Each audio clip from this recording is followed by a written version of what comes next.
بعض کا چھوٹے بچے روزہ رکھ لیتے ہیں تو مائیں بے چین ہو جاتی ہیں، جب دوپہر کے وقت پھول جیسے بچے کملا جاتے ہیں تو مائیں انہیں بند کمرے میں کوئی کھانا یا کوئی ٹافی یا کوئی اور چیز یا چاکلیٹ دیتی ہیں کہ بیٹے یہ کھا لو، تو وہ بچے نہیں کھا رہے ہوتے تو مائیں کہتے ہیں پتر کھا لو، کوئی نہیں دیکھ رہا، تو وہ بچے بھی کہتے ہیں اللہ دیکھ رہا ہے۔ تو وہ جو صوفیاء کو مراقبوں سے ملتا ہے وہ ایک بچے کو بھی نصیب ہو رہا ہے کہ میرا اللہ مجھے دیکھ، کڑکتی دھوپ، برستی گرمی، زبان کانٹا، ہونٹ خشک، ٹھنڈا پانی دستیاب، دروازہ مقفل، کوئی دیکھنے والا بھی نہیں ہے، لیکن بندہ ایک گھونٹ بھی نہیں پیتا، وضو کرتے بھی احتیاط کرتا ہے کوئی قطرہ حلق سے نیچے نہ اتر جائے، کیوں کہ میرا اللہ مجھے دیکھ رہا ہے۔ جو چیزیں صوفیاء کو مراقبے سے نصیب ہوتی ہیں، ماہ سیام میں اللہ اس دولت کو بانٹ دیتا ہے، چھڑک دیتا ہے، بارش کی طرح وہ دولت برستی ہے، اور یہ تصور ہمارے ساتھ جڑ جاتا ہے کہ میرا اللہ مجھے دیکھ رہا ہے۔ ہم پانی نہیں پیتے، اللہ دیکھ رہا ہے، مرغن غذائیں موجود ہیں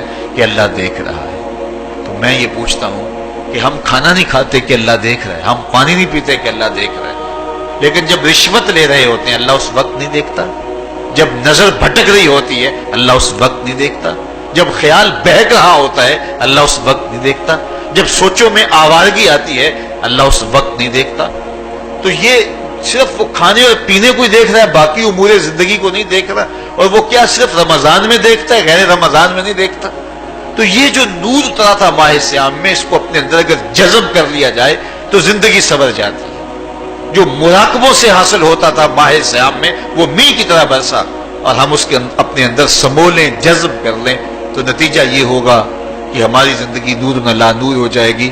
اور یہ تصور جب انسان کی زندگی میں جم جائے تو یہ گناہوں سے روکنے کا مؤثر ذریعہ ہے کہ میرا اللہ مجھے دیکھ رہا ہے۔ مجھے بتائیے اس سے بڑا ہیجان انگیز بھی کوئی منظر ہو سکتا ہے کہ حسن کی پتلی ہے اور جو ہے وہ اس کی ایک ایک ادا اور اشوے سے قیامتیں پھوٹتی ہیں، اور وہ خود جناب یوسف کے سامنے اپنے حسن کو پیش کر رہی ہے، ساتوں دروازے بھی مکفل ہیں، بت کے اوپر بھی کپڑا ڈال لیا، اور زلیخا حضرت یوسف کو خود کہہ رہی ہے تالک یوسف اب تو آ جاؤ نا، ذرا آنکھ اٹھا کے میرے جلوے دیکھو۔ لیکن جناب یوسف کیا بولتے ہیں؟ قال معاذ اللہ، میں اللہ کی پناہ میں آتا ہوں۔ کہا تو 7 دروازے بند کر کے لوگوں کی نظروں سے چھپ گئی اور موٹا کھیس ڈال کے اپنے زوم میں اپنے جھوٹے خدا سے بھی شرم کرتی ہے اور اس سے چھپ گئی، میں اس خدا سے حیا کیوں نہ کروں جو 7ویں کوٹری میں بھی دیکھ رہا ہے۔ پھر اتنی روشنیاں برسی، اتنا یقین برسا کہ گناہ کیا، گناہ کا تصور بھی محال ہو گیا۔ تو مجھے بتائیے کتنا ہیجان انگیز منظر تھا جب حسن قدموں میں بچھنے کے لیے خود بے تاب تھا، اور حضرت یوسف جوان رانا ہے، جوانی اور شباب پورے بانکپن پہ ہے، اور ادھر حسن مچل مچل کے قدموں میں بچھ رہا ہے، لیکن یہ جذبہ کہ میرا اللہ مجھے دیکھ رہا ہے ایسی رکاوٹ بنتا ہے۔ قال معاذ اللہ، کہا میں اللہ کی پناہ میں آتا ہوں۔ تو یہ یقین جب بندے کے ساتھ جڑ جاتا ہے کہ میرا اللہ مجھے دیکھ رہا ہے تو پھر انسان کے لیے گناہ سے بچنا کوئی مشکل نہیں ہوتا۔ گھر میں فاقے ہوں، مشکل میں بندہ پھنسا ہو اور اس کو رشوت مل رہی ہو تو پھر اپنا ہاتھ روکنا بڑا مشکل ہوتا ہے، بلکتے بچوں کا خیال آتا ہے۔ لیکن جب یہ خیال ہو کہ میرا رب میرا رازق ہے اور میرے اس عمل کو دیکھ رہا ہے تو پھر بندہ اس کو پرے کا کی حیثیت بھی نہیں دیتا، اور جب وہ پاؤں کی ٹھوکر پہ بھی نہ رکھے تو پھر اللہ فرماتا ہے وَيَرْزُقُهُ مِنْ حَيْثُ لَا يَحْتَسِبُ، تو یہ کر کے دیکھ میں تجھے وہاں سے رزق دوں گا جہاں سے تجھے گمان بھی نہیں ہوگا۔ تو اپنے یقین کو کھڑا کر کے دیکھ، میرے اوپر اعتماد کر کے دیکھ۔ میرے حضور نے فرمایا اللہ پر توکل کرنے کا جو حق ہے اگر تم ادا کرو وہ تمہیں ایسے رزق دے جیسے پرندوں کو عطا کرتا ہے۔ صبح گھر سے نکلتے ہیں خالی پیٹ ہوتے ہیں، ہمیں تو پتہ ہے دفتر میں جانا ہے، ہمیں تو پتہ ہے دکان پہ جانا ہے، ہمیں تو پتہ ہے فیکٹری میں جانا ہے، ہمیں تو پتہ ہے کہ ہم نے فلاں جگہ جا کے دہاڑی لگانی، لیکن ان کا کوئی کاروبار نہیں ہوتا، کوئی فیکٹری نہیں ہوتی۔ جدھر جی آیا صبح جو ہے وہ اڑان بھر دی، بند توکل پنچھی اڑ دے، خرچ نہ پلے زیرا ہو، نہ کوئی راس ہے نہ کوئی کاروبار ہے۔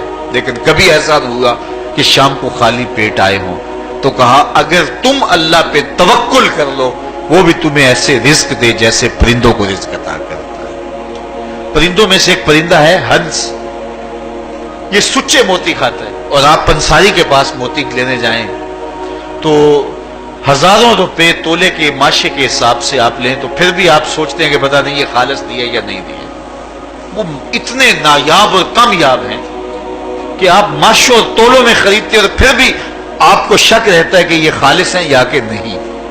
اور ہنس کھاتا ہی وہ ہے، اور دنیا پر ایک نہیں لاکھوں کروڑوں ہنس ہیں، اور روزانہ صبح و شام کھاتے ہیں اور پیٹ بھر کے کھاتے ہیں، اور اللہ انہیں روز عطا بھی کرتا ہے. تو یہ مالک وہ ہے، رازق ہے. جب اس پہ توکل اور اس پہ یقین پیدا ہو جاتا ہے تو پھر مشکل نہیں رہتا، پھر آسانی پیدا ہو جاتا ہے. تو روزوں میں اللہ تعالیٰ یہ یقین دیتا ہے کہ وہ مجھے دیکھ رہا ہے. بندہ یہ تیقن پیدا کر لیتا ہے کہ میرا اللہ مجھے دیکھ رہا ہے. یہاں ایک اور بھی تسلی ہے، ہم ہزار گناہ گار سہی، ہم ہزار سیاہ کار سہی، لیکن ہمارا رب پہ کتنا یقین ہے رمضان میں پتہ چلتا ہے کہ اس ذات پہ ہمارا کتنا تیقن ہے، کتنا یقین ہے، جس کو دیکھا نہیں، چھوا نہیں، بات نہیں ہوئی، جو تصور خیال کی حدود سے بھرا ہے. اتنا یقین ہے کہ ہم پانی نہیں لیتے، کھانا نہیں لیتے کہ میرا اللہ مجھے دیکھ رہا ہے. کاش کہ اس کو ہم اپنی پوری زندگی میں پھیلا لیں، اور اس کو زندگی میں جب ہم طاری کر لیں گے تو پھر گناہ کرنا محال اور ناممکن ہو جائے گا، اور زندگی نور علی نور ہو جائے گی. اور یہی تقوی کا حصول ہے. اچھی بات دوسروں تک پہنچانا صدقہ جاریہ ہے. ویڈیو زیادہ سے زیادہ شیئر کیجیے.